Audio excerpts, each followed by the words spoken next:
Hari ini hari yang spesial karena Yesus itu baik. Yesus itu baik. Dia baik sekali buat kita semua. Ya. Dan bukan hanya baik, tetapi dia menunjukkan bahwa dia adalah Tuhan. Tidak ada satupun di muka bumi ini manusia yang sanggup bangkit dari kubur kecuali Yesus. Dan dia bukan hanya bangkit, tetapi dia juga naik ke surga. Jadi penggenapan terjadi pada hari ini. Kita bersyukur melalui hari ini kita bisa menerima keselamatan. Ya, selamat hari Jumat Agung kemarin. Ya, hari Jumat Agung kita sudah rayakan, dan hari ini kita merayakan hari Paskah, di mana Paskah adalah bicara hari kebangkitan daripada Tuhan Yesus. Pagi-pagi benar, kubur itu sudah kosong. Dia bangkit dari kuburnya. Kebangkitannya menunjukkan bahwa dia adalah Tuhan. Katakan amin. Tuhan yang mampu mengatasi maut. Tuhan yang bisa mengalahkan maut. Karena Tuhan sanggup mengalahkan iblis. Kita menang. Kita menang. Ya. Dunia memang dikuasai oleh si jahat, tetapi Tuhan kita, Yesus kita menang. Dia bangkit, dia mengalahkan maut. Ya. Jadi kebangkitan yang menunjukkan bahwa Yesus mengalami kemenangan bagi dunia ini. Ya, tidak ada satupun yang sanggup mengalahkan dunia. Ya, tema hari ini adalah Kristus mati, kita juga harus mati. Wah, ini apa ini maksudnya ini? Ya, kita waktu-waktu ke depan kita ambil waktu ya 25-30 menit. Saya coba membawa kepada Anda semua untuk lebih mengenal apa arti kebangkitan. Ya, kita setiap tahun merayakan Paskah. Ya, kita setiap tahun sukacita mengalami Paskah. Anak-anak merayakan telur ya. Setiap tahun kita rayakan. Tetapi hari ini kita mau belajar. Kita mau belajar peristiwa salib ini, Kristus mati ini, tetapi kita juga harus sadari ada tanggung jawab yang Tuhan berikan kepada saudara dan saya. Ada tanggung jawab yang Tuhan mau berikan kepada saudara. Bukan hanya bercerita tentang kematian dan kebangkitan Yesus, bukan. Tetapi bicara kematian dan kebangkitan kita semua. Katakan amin. Kolose 3 ayat 3. Next, Kolose 3 ayat 3 dikatakan apa? Sebab kamu telah mati dan hidupmu tersembunyi bersama dengan Kristus di dalam Allah. Saya ulangi lagi. Sebab kamu telah mati dan hidupmu tersembunyi bersama dengan Kristus di dalam Allah. Saudara, kalau saudara mau mengikut Yesus, mau menerima Yesus sebagai Tuhan, saudara harus mati dulu. Orang percaya yang telah ditebus oleh darah Kristus adalah mutlak harus mengalami apa yang namanya disebut kematian di dalam Kristus. Sebagaimana yang Rasul Paulus nyatakan. Rasul Paulus menyatakan di dalam pelayanannya bahwa orang percaya tidak akan mendapat kemuliaan bersama dengan Kristus apabila dia tidak mengalami kematian di dalam dia. Ya. Sekali lagi saya ulangi, orang percaya tidak akan mendapat kemuliaan ya bersama dengan Kristus apabila ia tidak mengalami kematian di dalam dia. Ya. Tidak ada kehidupan tanpa kematian, dan tidak ada kemuliaan tanpa salib. Jadi saudara, tidak ada kehidupan, ya, tidak ada kehidupan tanpa kematian. Betul ya? Dan tidak ada kemuliaan tanpa salib. Betul ya? Peristiwa salib, maka Yesus dimuliakan. Kita bayangkan kalau Yesus tidak pernah disalib, apa yang terjadi? Tidak ada keselamatan, dan tidak ada orang tahu siapa dia, dan tidak ada kemuliaan bagi Yesus. Justru melalui salib, kemuliaan itu nampak. Yesus adalah Tuhan. Oke. Kematian di dalam Kristus ini berbicara tentang harga, ya, tentang harga yang harus dibayar. Kematian di dalam Kristus berbicara tentang harga yang harus dibayar, ya. Sebab Kristus sendiri harus mengalami kematian. Yang pertama, dua tugas panggilan Kristus yang harus dilakukan selama dia berada di dunia. Dua tugasnya Kristus di dalam panggilannya. Yang pertama apa? Kristus harus menanggalkan keilahiannya. Betul ya? Ya. Sekalipun statusnya adalah putra Allah, ya, dia adalah putra Allah. Amin. Dia adalah Tuhan, ya. Dia adalah Raja Damai. Tapi dia harus menanggalkan semuanya itu dan menjadi hamba dan mengambil serupa dengan manusia. Dua tugas panggilan Tuhan. Yang pertama, dia harus menanggalkan keilahiannya, dan itu sudah dilakukannya selama dalam pelayanannya. Dia tanggalkan semua, dia menjadi manusia seperti hamba, menjadi rupa seperti manusia, dan dia melayani. Dan apa yang terjadi?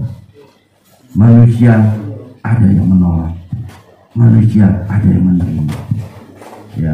Karena apa? Yesus menggunakan gambar manusia, menanggalkan keilahiannya. Dan tugas yang kedua yang tidak kalah penting adalah Kristus mati di kayu salib. Tugas yang kedua ini yang menjadi penting bagi saudara dan saya. Peristiwa salib menjadi penting. Kristus mati dan Kristus bangkit, dan kita boleh hidup di dalam Dia. Saudara, di Yohanes 12 ayat 24 dikatakan apa? Ayat kelima, kita lihat. Aku berkata kepadamu, sesungguhnya jikalau biji gandum tidak jatuh ke dalam tanah dan mati, ia tetap satu biji saja. Tetapi jika ia mati, ia akan menghasilkan banyak buah. Haleluya.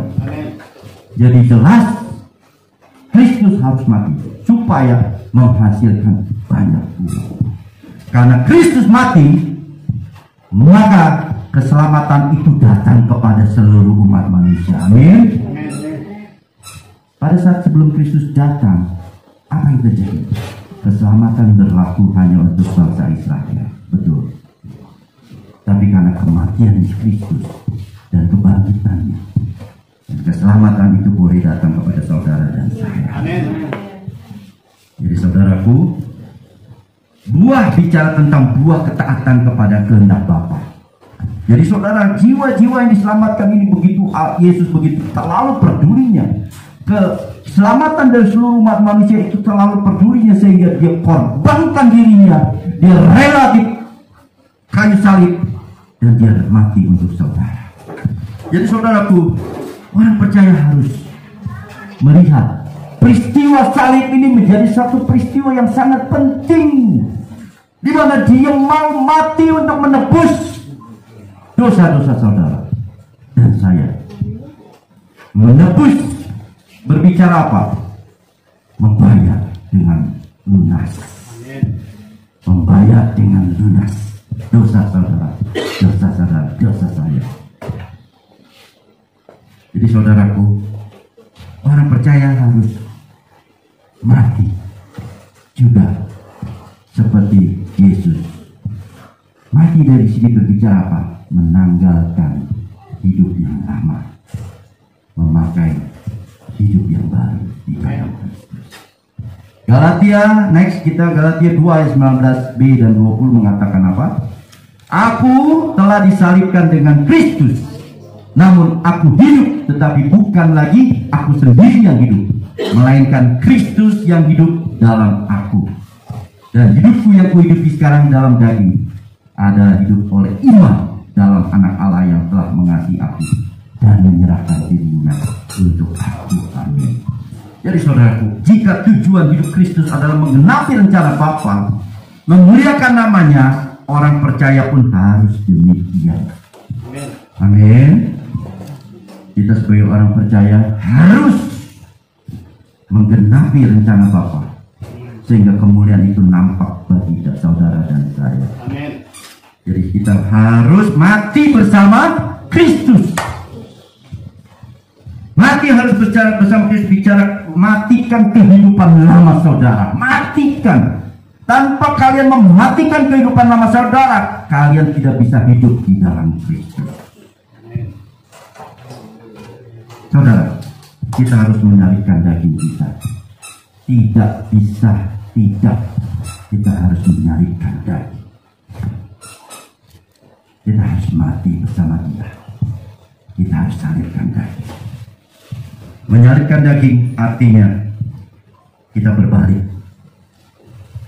Berbalik dari cara yang salah, hidup yang salah, berbalik kepada hidup yang benar bersama Roh Allah. Katakan amin. Amin. Tanpa saudara melakukan itu, saudara tidak menjadi miliknya Kristus. Saudara belum dikatakan menjadi milik Kristus kalau saudara masih hidup dengan kehidupan yang lama. Saudara tidak mati disalibkan, dan kalian harus bangkit lagi hidup di dalam Roh, karena Tuhan Yesus sekarang adalah Roh yang menyertai saudara dan saya. Amin. Jadi saudara, jelas di sini kehadiran Yesus di dalam hidup saudara menentukan kita menjadi milik Kristus atau bukan. Tanpa ada Roh Kristus di dalam hidup saudara, saudara bukan menjadi milik Kristus. Jadi saudaraku, Roma 8 ayat 7. Slide berikutnya kita lihat. Demikianlah sekarang tidak ada penghukuman bagi mereka yang ada di dalam Kristus. Jelas penghukuman itu sudah tidak ada, saudara, karena kita sudah dibebaskan. Kita sudah ditebus. Darahnya sudah tercurah untuk saudara dan saya. Dan tidak ada lagi penghukuman. Jadi saudara, kalau kita hidup, jangan kita mau diintimidasi oleh iblis. Kita sudah dibebaskan. Tetapi dengan satu syarat, saudara harus berubah. Tinggalkan cara lama, masuk ke kehidupan yang baru bersama Kristus. Jadi setelah Tuhan memerdekakan dan kehidupan kepada kita semua, orang-orang yang hidup di dalam Kristus diperhadapkan dengan dua kehidupan. Betul ya? Kita sekarang ini tanpa sadar kita diperhadapkan oleh dua kehidupan. Apa itu? Kita lihat slide-nya. Kehidupan secara jasmani dan kehidupan secara rohani. Nah, ini pilihan. Pilihan. Saudara, kehidupan secara jasmani, kita berbicara kehidupan berdasarkan daging. Kehidupan secara rohani, kita berbicara roh. Tapi saya percaya saudara mengerti bahwa daging dan roh tidak akan pernah bersatu. Itu persoalannya yang kita hadapi saat ini. Kehidupan secara rohani jasmani berbicara tentang perkara-perkara daging. Tetapi kehidupan secara roh berbicara hubungan saudara dengan Tuhan. Saudara memilih yang mana? Tergantung saudara. Di Roma 8 ayat 5 dijelaskan bahwa mereka yang hidup menurut daging memikirkan hal-hal daging. Ya. Mereka yang hidup menurut roh memikirkan hal-hal yang dari roh. Jadi Rasul Paulus mengatakan kepada jemaatnya di Roma bahwa jemaat di Roma harus hidup oleh roh, karena di sana daging sangat menguasai jemaat di sana. Makanya Rasul Paulus mengingatkan, hai engkau, hiduplah oleh roh. Jangan engkau hidup oleh daging yang membawa pada kematian. Jadi saudara, jelas di sini bahwa jika kamu menurut hidup oleh daging, maka kamu akan mati. Kamu akan mati. Dan itu tidak bisa ditolak. Tetapi jika oleh roh, kamu akan mematikan perbuatan-perbuatan tubuhmu. Jadi saudaraku, saudara memilih mana? Kalau kita memilih daging, kita akan mati. Tetapi kalau kita memilih hidup dalam roh, dia akan mematikan segala perbuatan-perbuatan daging. Saudara, katakan amin. Saudara menjadi berubah, saudara mengalami perubahan, dan nyata perubahannya karena saudara hidup oleh roh. Jadi saudaraku, ini hidup dalam keinginan daging, saudara akan mengalami kematian. Karena keinginan daging sungguh bertentangan dengan keinginan Allah. Sungguh, ya, Allah membenci manusia yang hidup dalam daging. Nah, Roma 8 ayat 7, ya, slide berikutnya dikatakan, sebab keinginan daging adalah perseteruan dengan Allah. Ya. Keinginan daging adalah perseteruan dengan Allah, karena ia tidak takluk kepada hukum Allah. Ya, hal ini memang tidak mungkin baginya, tidak mungkin. Ya, keinginan daging jelas tidak mungkin, ya, takluk kepada hukum Allah. Ya. Jadi saudaraku, biarlah kita hidup, kita mengerti, kita bijaksana, kita bisa menilai, kita bisa memilih mana yang harus kita ikuti. Apakah kita hidup daging, apakah kita hidup dalam roh. Ya. Perbuatan daging adalah percabulan, kecemaran, hawa nafsu, penyembahan berhala, sihir, perseteruan, ya, perselisihan, iri hati, amarah, kepentingan diri sendiri, percederaan, roh pemecah belah, kedengkian, kemabukan, pesta pora, dan lain-lain. Adakah ini menjadi bagian saudara? Apakah ini menjadi bagian saudara? Selama masih ada hal-hal yang demikian, maka itu adalah perbuatan daging. Jadi saudaraku, mungkin firman ini anggap sedikit keras, tetapi ini kebenaran. Bukan saya yang menyatakan, tetapi firman Tuhan ini menyatakan bahwa kita harus tinggalkan dan tanggalkan perbuatan-perbuatan daging. Ya. Jadi karena kita mau hidup, bukan hidup oleh daging dan tidak hidup oleh roh. Tapi bagaimana persoalannya Pak Pendeta? Bagaimana saya bisa hilang ini kebiasaan-kebiasaan saya? Saudara, Tuhan yang akan memberikan kekuatan. Amin.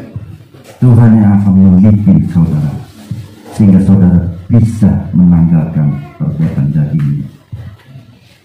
Oleh sebab itu, tunduklah dengan roh. Hiduplah dengan roh. Dia akan memberikan kekuatan bagi saudara dan saya. Jadi saudaraku, terhadap semua itu Tuhan sudah peringatkan, ya, bahwa barang siapa yang melakukan demikian, ia tidak akan mendapat bagian dalam kerajaan Allah. Ini perlu disampaikan. Oh, kalau masih ada hal-hal yang demikian, tidak akan mendapat bagian dalam kerajaan Allah. Jadi saudara, kita berubah. Bagaimana kita berubah? Bagaimana caranya supaya kita hidup di dalam roh? Apa yang dimaksud dengan hidup dalam roh? Apa yang menjadi ukurannya? Bahwa kalau engkau hidup dalam roh, apa yang kelihatan dari saudara dan saya? Buah-buah roh, kita lihat slide berikutnya. Buah-buah roh ialah kasih. Adakah kasih di antara saudara? Apakah saudara masih sudah memiliki kasih? Yang kedua, sukacita. Sudahkah saudara bersukacita melimpah karena Yesus bangkit hari ini?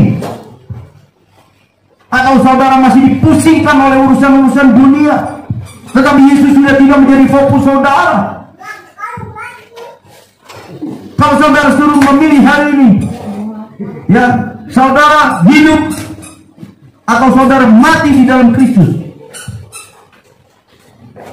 saya akan memilih mati di dalam Kristus. Kenapa? Fokus kita bukan fokus di dunia ini. Fokus kita adalah fokus kepada kerajaan surga. Kalau masih ada, kita masih berpikir bahwa ada sesuatu yang menarik, sesuatu yang kita ingin capai di luar Kristus, berarti saudara belum memiliki Kristus di dalam hati saudara. Kristus tidak begitu menarik buat saudara. Hati-hati. Jadi saudaraku, sukacita, damai sejahtera, kesabaran, kemurahan, kebaikan, kesetiaan, kelembutan, dan penguasaan diri menjadi penting untuk kita bisa lakukan di dalam kehidupan kita bersama Tuhan. Amin. Jadi saudaraku, Galatia 5:24. Next, kita berikutnya lihat. Barang siapa menjadi milik Kristus, ia telah menyalibkan daging dengan segala hawa nafsu dan keinginannya. Jelas saudara, jelas. Firman Tuhan mengatakan bahwa bila mana saudara menjadi milik Kristus, kalian harus menyalibkan daging. Amin. Dan segala hawa nafsu dan keinginannya. Saudara, ukurannya jelas kok Tuhan berikan kepada kita. Tuhan selalu memberikan yang jelas dan tidak abu-abu. Jangan kita bingung, jangan kita, wah gimana ya Tuhan, saya udah jadi milik Tuhan belum nih? Hah? Ya kita masih bingung, saya milik Tuhan bukan ya? Jelas di sini dikatakan bahwa bilang kau milik Tuhan, kau salibkan dagingmu dengan segala hawa nafsu dan keinginannya. Clear Tuhan memberikan itu. Jadi saudara, ayo kita belajar di hari kebangkitan ini. Ayo kita sama-sama bangkit bersama Kristus. Kita salibkan daging kita. Kita bangkit bersama Dia. Soal kita hidup di dalam roh dan hidup di dalam kebenaran. Amin. Jadi saudara, setiap orang di dalam Kristus pasti milik Kristus. Pasti milik Kristus. Milik Kristus pastinya diberikan roh. Gak mungkin kalau saudara milik Kristus, saudara tidak ada roh Tuhan. Gak mungkin. Roh Kudus pasti menyertai saudara dan saya. Katakan amin. Gak mungkin. Karena itu janjinya Allah sendiri, janjinya Yesus sendiri sebelum Dia naik. Aku akan memberikan engkau penolong yang lain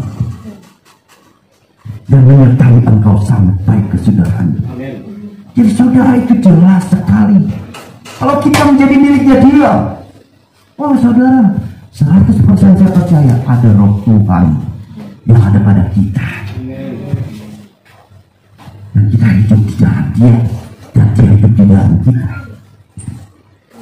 Jadi saudara, orang-orang yang memiliki roh Allah, mereka hidup dalam roh dan memikirkan hal-hal tentang roh Allah, tentang perkuatan Allah, tentang perkara di atas.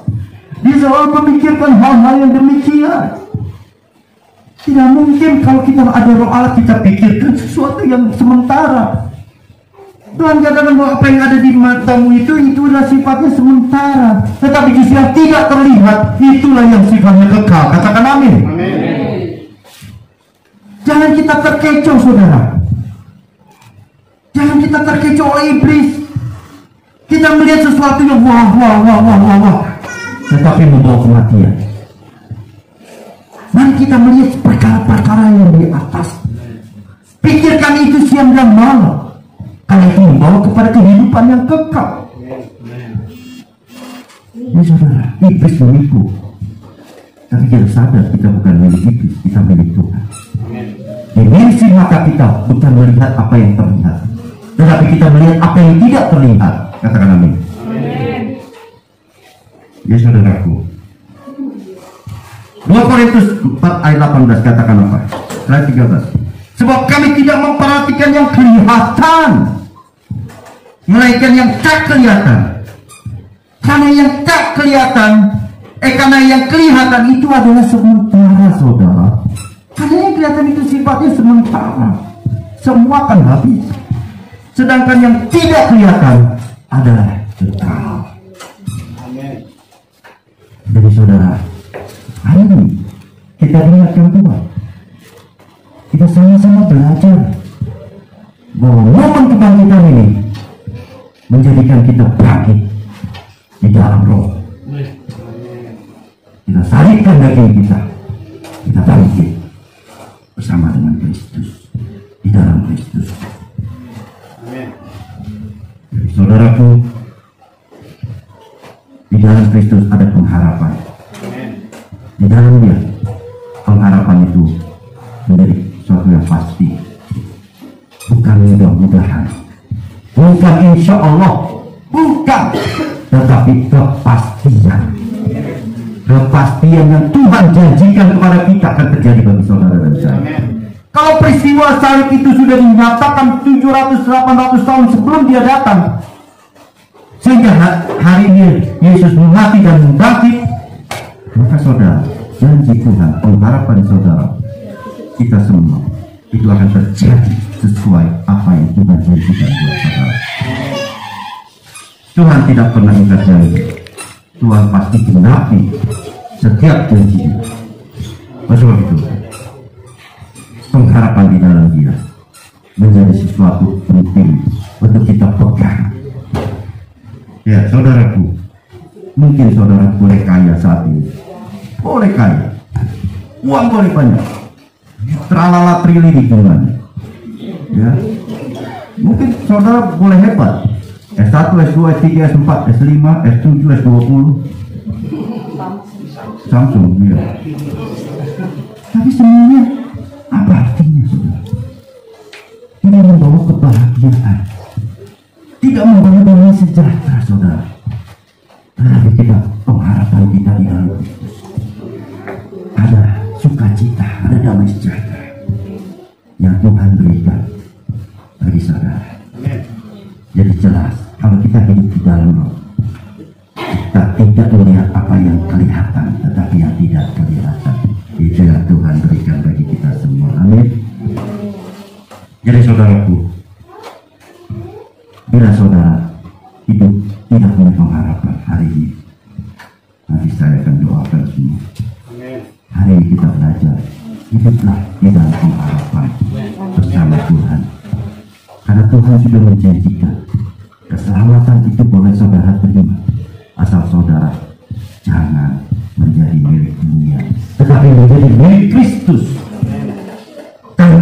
Tinggalkan dunia ini, ya, keinginan dunia dengan nafsunya, tinggalkan sendiri. Tetapi mari kita masuk ke dimensinya Tuhan, masuk ke dimensinya Allah, di mana Dia sudah janjikan itu semua bagi kita semua. Kita memiliki kehidupan yang penuh dengan damai sejahtera dan pengharapan di dalam Dia. Jadi saudaraku, mata kita tidak boleh fokus kepada dunia, hal-hal yang dunia, tetapi mata kita arahkan kepada perkara yang di atas. Kita lakukan selama kita masih ada waktu, kita melayani Dia. Selama kita ada waktu untuk melakukan hal-hal yang sesuai dengan firman Tuhan katakan, lakukan. Karena firman itu ya dan amin. Kita lakukan, kita kerjakan, maka berkat itu akan datang pada saudara. Jadi saudara, kita harus tahu mana yang baik yang kita harus ambil. Jadi kita hidup dalam Roh sangat jauh berbeda dengan hidup di dalam daging. Kalau kita sudah masuk ke dimensinya Tuhan, wow, saya bukan mau promosi, enggak, pendeta nggak boleh promosi. Promosinya promosi Tuhan aja. Ya memang, kalau kita hidup di dalam Tuhan, apa yang kau pikir, yang tidak kau pikirkan, apa yang tidak timbul dalam hati, itu yang Tuhan sediakan bagi saudara dan saya. Amin. Jadi jangan punya ambisi untuk menjadi kaya, untuk menjadi sesuatu di dunia ini, karena semua itu sia-sia. Tapi baiklah kita mau Target kita adalah biarlah kita hidup benar di hadapan Tuhan. Biarlah kita mendapatkan perkenanan Tuhan di hadapan Tuhan. Dan itu sudah cukup bagi saudara dan saya. Ya saudara, yang harusnya menjadi kebahagiaan saudara adalah Kristus yang hidup di dalam saudara. Itu adalah kebahagiaan. Kalau saudara punya Kristus, wah, cukuplah. Tetapi kalau saudara tidak punya Kristus, ini yang perlu kita berjuang untuk masuk dalam rancangan Tuhan. Jadi saudaraku, kalau saya masih bisa dibahagiakan oleh sesuatu seperti harta, kekayaan, jabatan, berarti saya masih milik dunia.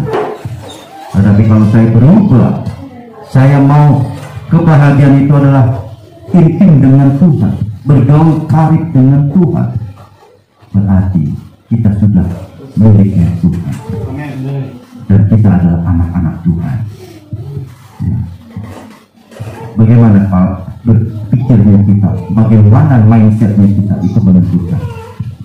Mari kita sadar di hari ini kita ditegur Tuhan, kita sama-sama mengerti bahwa Tuhan itu sangat mengasihi kita. Dia sangat sayang kepada kita. Jangan sia-siakan saudara, jangan sia-siakan. Saudara sudah menerima janji keselamatan melalui peristiwa salib, peristiwa kebangkitan. Jangan sia-siakan. Ayo tanggalkan, salibkan daging ini. Kita mau bangkit bersama dengan Kristus. Kita mengalami kemenangan demi kemenangan, hidup bersama dengan Dia. Saudara, kita memiliki hak. Kita tidak memiliki hak lagi untuk hidup. Kenapa? Karena Dia sudah bayar. Dia sudah bayar lunas. Jangan pernah merasa bahwa ini hidup saya Tuhan. Tuhan mau apa? Ini saya punya hidup. Saya bisa ini, saya bisa itu. Jangan. Tuhan sudah bayar lunas. Ya. Sebab itu, biarlah kita taat saja. Kita lakukanlah kehendak Tuhan. Kalau Tuhan sudah berkehendak, itu yang terjadi dalam hidup saudara. Amin. Panggilan ilahi harus terjadi bagi saudara dan saya. Setiap kita memiliki panggilan itu. Masalahnya, kita mau responi atau tidak. Kita mau keraskan hati atau tidak. Kalau kita lembutkan hati, responi dengan baik, itu akan terjadi dan menjadi berkat bagi saudara. Dan saudara akan keluar dari pemenang, umat-umat diberikan Tuhan. Jadi saudaraku, makna Natal, makna Paskah hari ini, kita harus mengerti, kita maknai, kita salibkan daging, dan kita bangkit bersama Dia untuk mengalami kemenangan